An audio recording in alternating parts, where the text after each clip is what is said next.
오늘 저에게 주신 하나님의 말씀은 사무엘상 3장 1절로 14절 말씀입니다.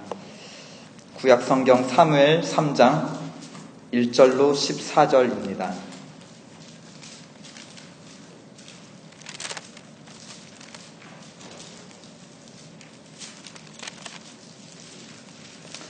사무엘상 3장 1절로 14절 교독하시겠습니다. 3장 1절 아이 사무엘이 엘리 앞에서 여호와를 섬길 때에는 여호와의 말씀이 희귀하여 이상이 흔히 보이지 않더라.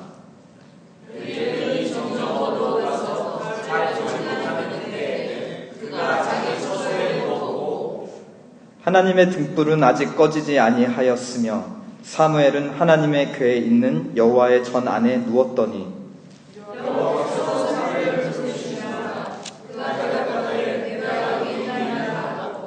5절 헬리에게로 달려가서 가로되 당신이 나를 부르셨기로 내가 여기 있나이다. 가로되 나는 부르지 아니하였으니 다시 누우라. 그가 가서 누웠더니 여호와께서 다시 사무엘을 부르시니라. 사무엘이 일어나서 엘리에게로 가서 가로되 당신이 나를 부르셨기로 내가 여기 있나이다. 대답하되 내가 부르지 아니하였으니 다시 누우라.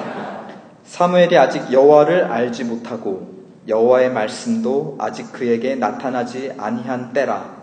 여호와께서 세 번째 사무엘을 부르시니라. 그가 일어나서 엘리에게로 가서 가로되 당신이 나를 부르셨기로 내가 여기 있나이다. 엘리가 여호와께서 이 아이를 부르신 줄을 깨닫고 이에 사무엘에게 이르되 가서 누웠다가 그가 너를 부르시거든 내가 말하기를 여호와여 말씀하옵소서 주의 종이 듣겠나이다 하라. 이에 사무엘이 가서 자기 처소에 누우니라. 여호와께서 말씀하소서 누가 지새기 사무엘아 부르시니라. 사무엘이 가로되 말씀하옵소서 주의 종이 듣겠나이다. 11절 여호와께서 사무엘에게 이르시되 보라 내가 이스라엘 중에 한 일을 행하리니 그것을 듣는 자마다 두 귀가 울리리라.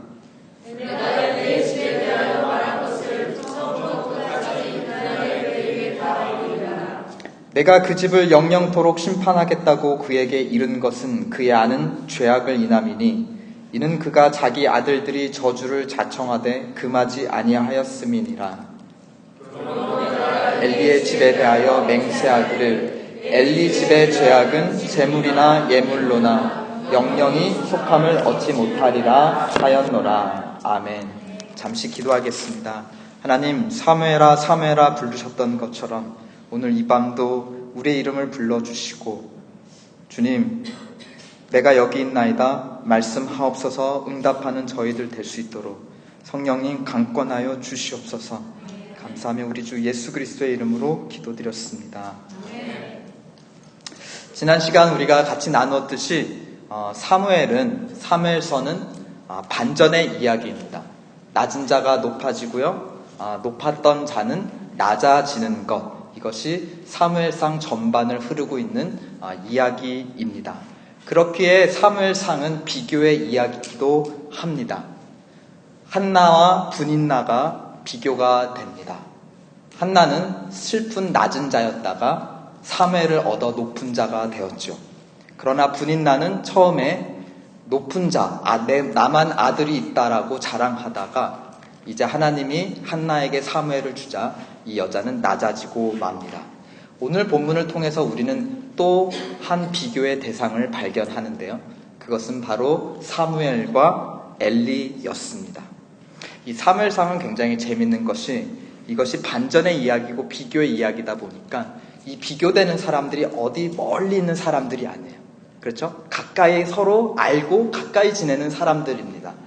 한나와 분인나는 한 집안 사람이죠. 그렇죠? 엘가나라고 하는 남편의 두 아내들입니다. 사무엘과 엘리는 어떨까요? 서로를 모르고 있나요? 지금 같은 공간에 그렇죠? 매우 밀접하게 같이 지내고 있는 사이입니다. 3장 1절 아이 사무엘이 엘리 앞에서 여호와를 섬길 때, 즉 하나님의 성막 안에서 여호와 하나님을 같이 섬기는 그런 사이였습니다. 그러므로 이 사무엘서를 읽는 우리의 관점, 그리고 오늘 본문을 읽는 관점은 바로 이것입니다. 하나님은 누구를 높이시고 누구를 낮추시는가?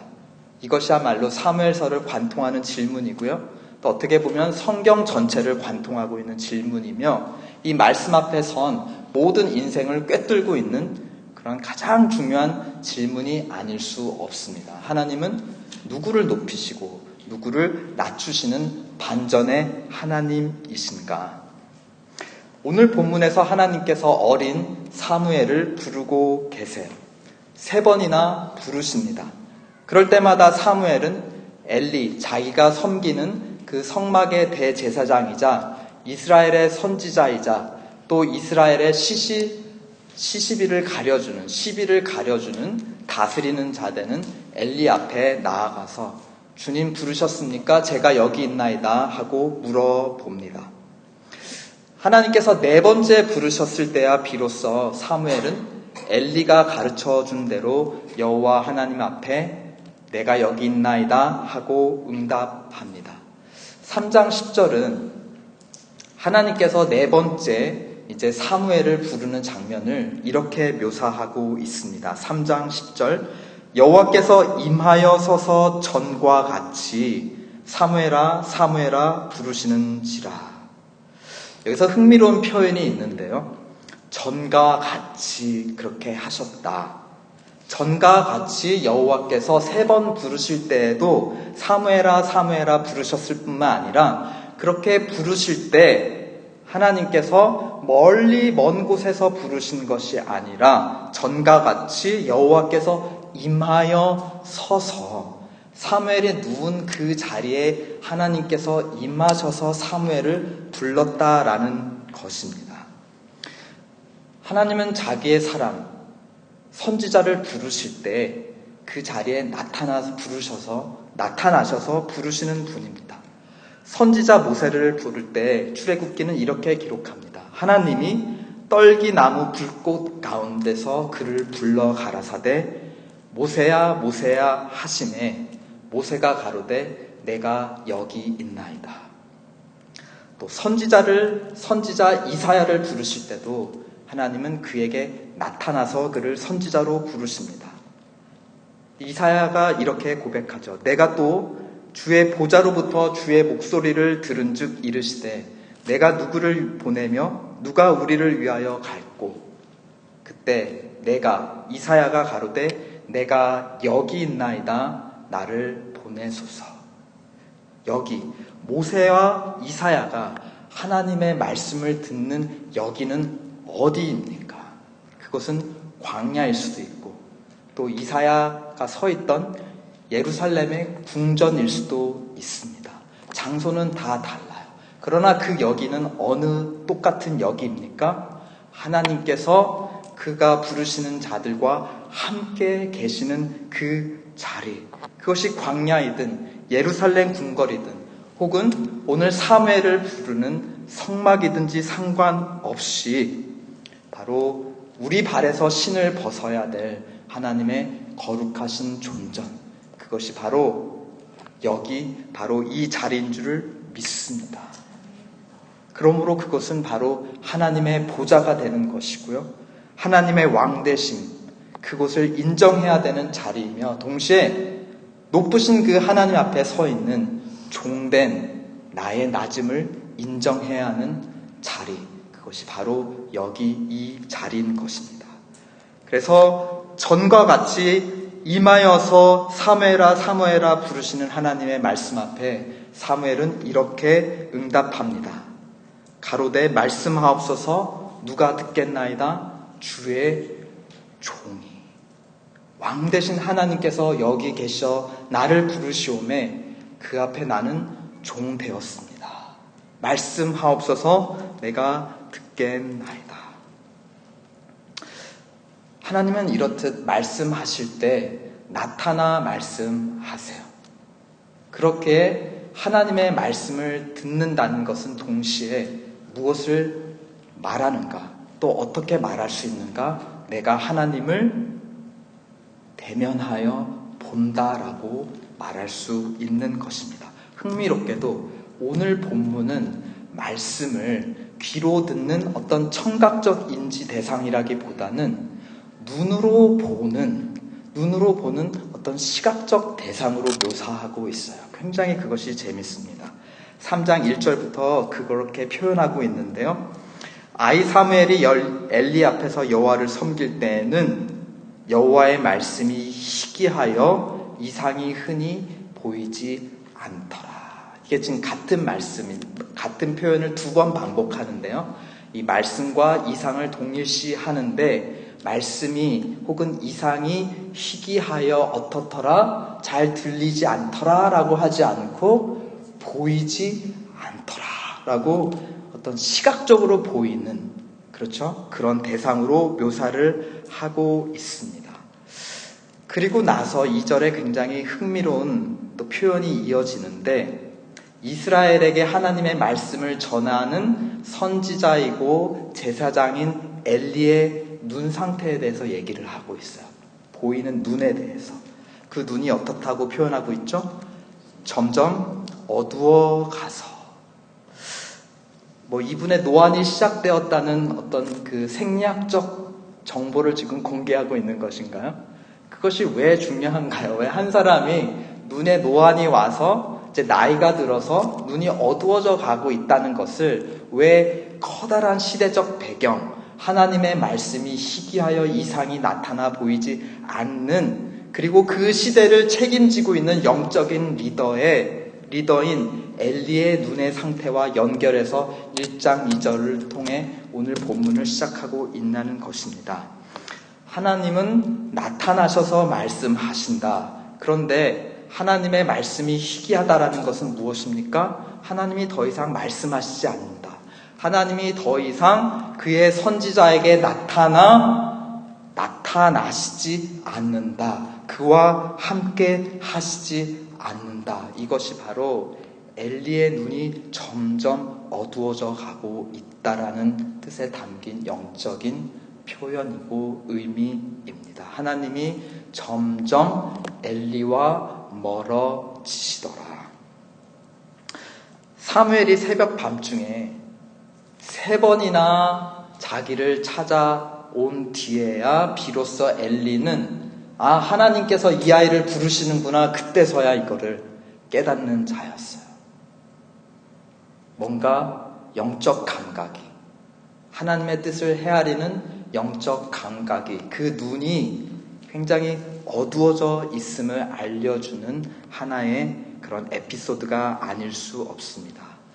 이 엘리의 눈을 가리운 것 무엇일까요? 하나님의 말씀을 보지 못하게, 나타나신 하나님의 말씀을 보지 못하여 그것을 이스라엘에게 전하지 못하는 이 엘리의 눈을 가리는 것은 무엇일까요? 바로 오늘 우리가 읽은 본문 13절에 있습니다. 하나님이 사무엘에게 엘리의 집안을 심판하시겠다, 그 계획을 말씀하시는 가운데 그 이유가 드러나는데요. 그의 아는 무엇을 인함이니? 죄악을 인함이니, 이는 그가 자기 아들들이 저주를 자청하되 금하지 아니하였음이니라. 바로 죄악이라는 것이 엘리의 눈을 가리워서 나타나시는, 말씀하시는 하나님을 점점 보지 못하게 그의 눈을 어둡게 하였다라는 것입니다. 이 엘리와 엘리 집안을 심판하겠다. 지금 이스라엘의 대표적인 영적 지도자, 선지자이자 제사장이자 재판하는 통치자인 이 엘리를 심판하겠다는 계획을 지금 오늘 본문에서 누구를 통해 말씀하고 계시죠? 바로 어린 사무엘, 높은 그 양반을 가까이서 모시고 있으면서 깊은 잠이 들은 새벽녘에도 금방 깨어서 나를 부르셨습니까? 주님, 주여, 내가 무엇을 할 것입니까? 라고 물어볼 정도로 가까이서 섬기고 있던 그 어린 시종 사무엘에게 하나님이 엘리를 심판하겠다는 계획을 보여주십니다. 그래서 오늘 본문은 그동안 이스라엘에서 가장 영적 권위를 가지고 있었던 높은 자리에 있던 엘리가 이제 어떻게 되고 있는 과정이죠?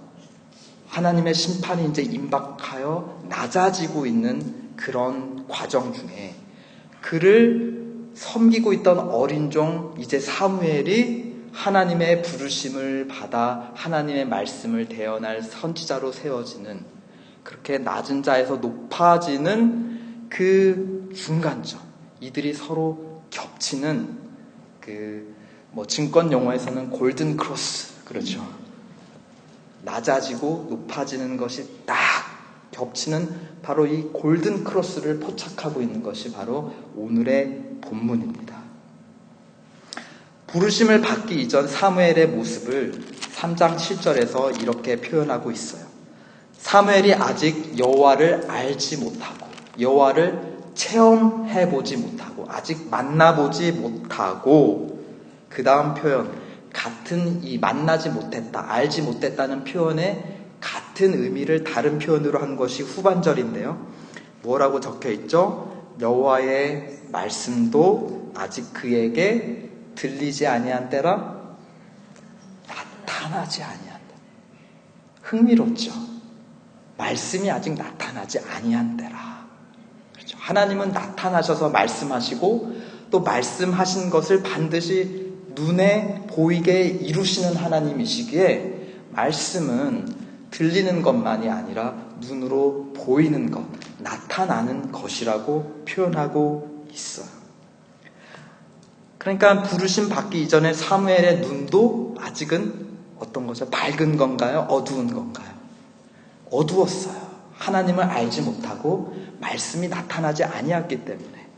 그런데 오늘 이후 부르심 받은 이후 사무엘의 모습은 어떤지 한번 살펴볼까요? 오늘 읽지 않은 본문 후반입니다. 3장 19절로 21절. 다 함께 읽어보실까요? 19절 시작. 사무엘이 자라매 여호와께서 그와 함께 계셔서 그 말로 하나도 땅에 떨어지지 않게 하시니 단에서부터 부엘세바까지 온 이스라엘이 사무엘은 여호와의 선지자로 세우심을 입은 줄을 알았더라. 여호와께서 실로에서 다시 나타나시되 여호와께서 실로에게 여호와의 말씀으로 사무엘에게 자기를 나타내시니 사무엘의 말이 온 이스라엘에 전파되니라. 함께 하시고 말씀으로 거듭거듭 나타나시며 지금 온 이스라엘로 하여금 무엇을 알게 하셨다?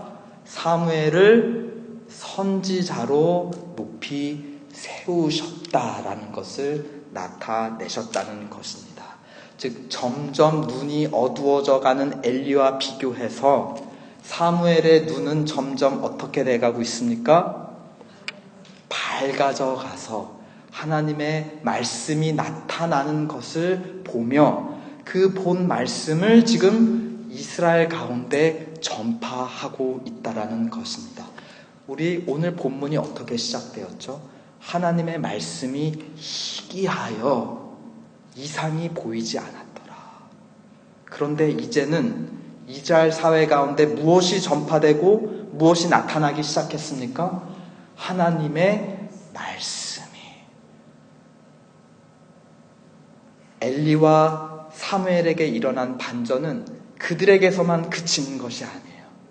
이들은 하나님의 말씀을 전하는 영적 지도자이기에 이들의 눈의 상태가 이스라엘의 상태를 대변해요. 그렇죠?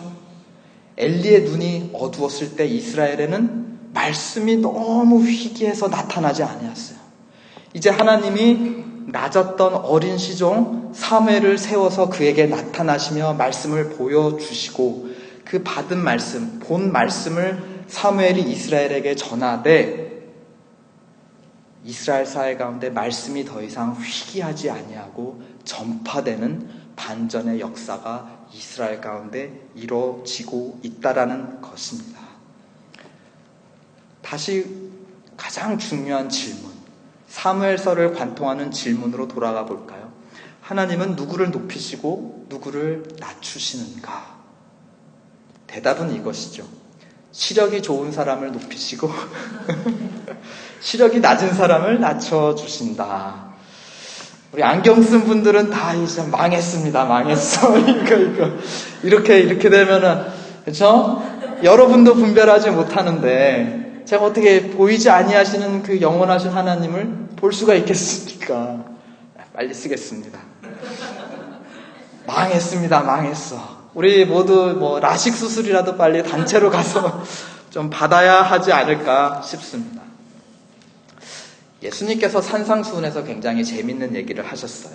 이 눈에 대한 이야기를 또 하시는데요. 이렇게 말씀하시죠. 눈은 몸의 등불이니, 몸을 밝혀주는 등불이니, 그러므로 눈이 성하면, 눈이 온전하면, 건강하면 온몸이 밝을 것이고, 눈이 어두우면 온몸도 어두울 것이다. 근데 예수님이 그냥 이 시력에 대해서 얘기하시는 것만이 아니라 어쨌든 성경을 해석할 때는 그 구절 주변을 한번 살펴보시면은 그 구절, 굉장히 수수께끼 같은 구절이 한 반 이상은 풀려요. 그렇죠? 그 바로 24장, 6장 24절에 뭐라고 말씀하냐면 이렇게 말씀하세요. 한 사람이 두 주인을 섬기지 못할 건데 하나님과 재물 중에 하나를 중히 여기면 나머지를 경히 여긴다. 그러므로 너희는 하나님과 재물 둘 중에 하나를 선택해야 된다라는 식으로 말씀을 하세요. 이것이 눈이 밝고 어두운 것과 어떻게 연결이 될까요? 눈이 어두운 자는 어떤 자입니까? 하나님과 재물을 놓고 봤을 때 어떤 게 더 중해 보이고 어떤 게 더 내 주님으로 섬겨야 될 가장 높은 존재로 보이는 것이에요. 하나님이 아니라 재물이 더 높아 보이는 것이에요. 눈이 이렇게 어두워서 잘 분별을 못하니까, 진실을 분별하지 못하니까 눈이 본대로 몸은 따라가는 거죠. 그러니까 하나님을 섬기는 것이 아니라 재물을 섬기며 온 인생을 바치며 살아가게 되는 것입니다. 그러니까 눈으로 이 영적 진리를 어떻게 분별하냐에 따라서 그 사람의 인생이 달라지는 것이요. 반대로 눈이 좋은 사람은 어떻습니까? 이 진리를 보는 것이에요. 눈앞에 보이는 우리를 벌벌 떨게 만드는 그 돈보다 보이지 아니하시며 미세한 음성으로 우리에게 말씀해 주시는 그 하나님이 참 주되심을 너무나 뚜렷하게 볼 수가 있는 것이에요. 그러므로 그는 어떠한 인생을 삽니까? 돈이 없어서 염려하지 않는 들의 백합바와 공중에 나는 새들도 다 먹이시고 입히시는 이가 하나님이신 줄을 너무나 밝히 보기에 염려하지 않고 하나님을 온전히 신뢰하며 따르는 제자의 삶, 예배자의 삶을 살게 된다는 것입니다. 이것에 비추어서 엘리의 눈이 점점 어두워져 갔다라는 것은 무엇을 의미합니까? 그가 그냥 하나님을 점점 멀리 홀로 하나님만을 멀리했다는 것이 아니에요. 하나님에게로부터만 멀어졌다는 것이 아니에요. 반드시 하나님에게서 멀어진다는 데에는 우리를 가까이 끌어들이는 어떤 대상이 있다는 것이에요.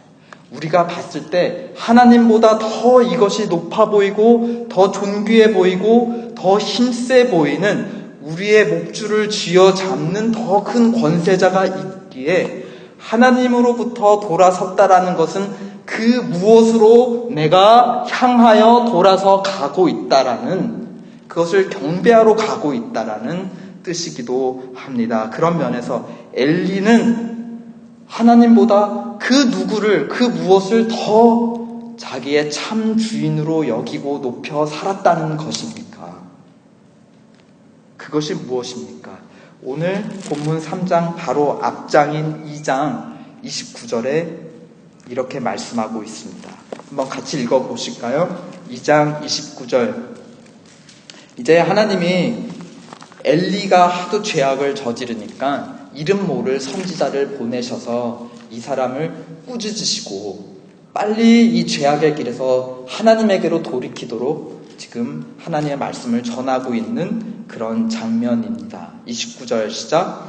너희는 어찌하여 내가 나의 처소에서 명한 나의 제물과 예물을 밟으며 내 아들들을 나보다 더 중히 여겨 내 백성 이스라엘에 드리는 가장 좋은 것으로 스스로 살찌게 하느냐.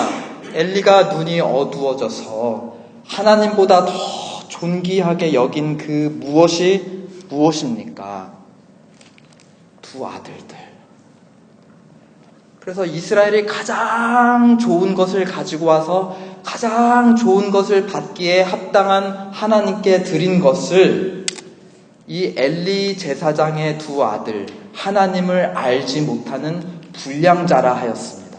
이 불량자 아들들이 다 취하여 자기 배를 부르게 하는데 받았다라는 것입니다. 그런데 엘리는 그것을 금하지 아니하였다. 하나님께 바쳐진 가장 좋은 것, 재물만이 아니었죠. 하나님을 섬기겠다고 그 성막에서 섬기는 여종들도 욕을 보입니다. 하나님께 온전히 바쳐진 사람과 재물을 다 취하여 자기의 정욕을 취하는 이 두 아들들이야말로 엘리가 비교했을 때 하나님보다 더 높은 그 인생의 주인이 되어 그의 눈이 점점 어두워져가. 점점이란 표현이 무엇입니까? 처음부터 엘리가 그랬다는 것인가요? 앞에 2장 27절 28절에 보면 하나님 모든 민족 중에 내가 이스라엘을 정말 가장 귀한 내 민족으로 선택하였고 그 중에서도 너 엘리를 이스라엘 민족을 대표하여 나 앞에 서는 제사장으로 높여 세웠다. 사무엘을 지금 3장에서 세우듯이 엘리도 그렇게 존귀한 자로 세워주셨다라는 것이에요. 근데 그의 눈이 어떻다고요? 점점 어두워져 갔더라. 이것이 그냥 한 번에 그의 눈이 휘가닥하여서 어느 날 두 아들들이 여호와 하나님보다 더 귀하게 여겨져서 하나님께 바쳐진 가장 귀한 사람들과 예물들을 다 이 아들들에게 바친 것이 아니에요. 점점. 이것이 바로 무섭습니다. 그런 지도자를 둔 이스라엘에게 여호와의 말씀도 점점 없어져가고 희귀하여 이상이 보이지 않게 되었던 것입니다. 그러나 오늘 본문은 반전으로 마무리가 되죠. 3장 21절 아까 우리 나눴듯이 이제 사무엘의 말이 사무엘을 통한 하나님의 말씀이 온 이스라엘에게 전파되게 되는데 이 반전은 무엇을 통해서 일어나냐? 낮은 자, 그러나 이제 하나님이 높이시는 자, 함께 하시는 자, 하나님이 나타나시기를 그 앞에 나타나시기를 즐겨하는 자, 눈이 밝은 사무엘을 통해서 이것이 이루어진다는 것입니다. 하나님은 누구를 높이시고 누구를 낮추시는가? 바로 엘리를 향한 하나님의 경고의 말씀 속에 그 결론이 이렇게 되어 있습니다. 2장 30절 다 함께 읽으시도록 하겠습니다. 시작. 그러므로 이스라엘의 하나님 나 여호와가 말하노라. 내가 전에 내 집과 내 조상의 집이 내 앞에 영영히 행하리라 하였으나 이제 나 여호와가 말하노니 결탄코 그렇게 아니하리라. 나를 존중히 여기는 자를 내가 존중히 여기고 나를 멸시하는 자를 내가 경멸히. 하나님이 누구를 높이시는가? 누구를 존귀히 높이시는가? 자기를 높이시는 자. 누구를 낮추시는가? 자기를 낮추어 경멸하는 자. 이것을 기억하기 쉽게 요약하면 나존 내존 나멸 내멸입니다. 나를 존중히 여기는 자를 내가 존중히 여기고 나를 경멸히 여기는 자를 나는 경멸히 여기게 과연 그러한가를 우리는 다음 시간 계속해서 사무엘상 7장을 통해서 살펴보도록 하겠습니다. 정리하면 오늘 본문이나 또 사무엘서나 성경 전체는 결국 비교의 이야기이고 선택의 이야기예요. 우리 삶에서 하나님과 비교할 대상이 늘 끊임없이 등장합니다, 여러분. 이거 없으면 내가 죽을 것 같은, 나를 살려줄 그 엘리의 아들들과 같은 것이, 혹은 예수님이 말씀하신 재물이 항상 등장해서 우리는 하나님과 그 무엇을 항상 비교하며 선택해야 될 순간이 매 순간 찾아옵니다. 그것을 다른 말로 말하면 유혹이라고 하죠. 시험에 든다라고 성경은 말합니다. 하나님과 다른 것들 사이에서 누가 나의 참 주님이신지, 내가 존귀 높여드려야 될 대상이 누구인지를 우리는 반드시 비교하고 선택할 순간이 와요.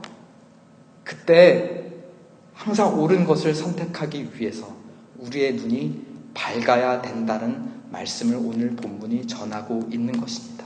사무엘과 엘리를 비교해가며 점점 눈이 어두워져가는 엘리와 점점 눈이 밝아져가는 사무엘을 비교해가며 그들의 인생이 어떻게 이 골든 크로스를 통해서 반전이 일어나는지를 보여주면서 이것이 우리 삶에도 늘 일어나는 비교의 문제고 선택의 문제고 우리의 영적 눈의 분별력의 문제임을 오늘 본문은 이야기하고 있는 것입니다. 그리고 우리가 어떻게 선택하느냐는 것이 우리 인생에만 영향을 미치지 않습니다.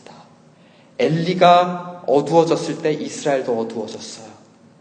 사무엘이 밝아졌을 때 이스라엘도 밝아졌습니다.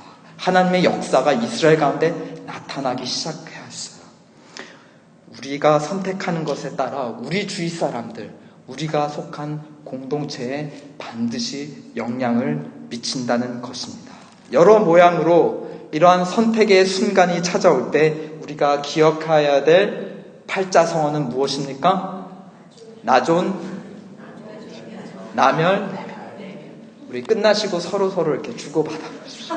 나존, 내존, 나멸, 내멸. 이 굉장히 뭔가 라임이 있지 않습니까?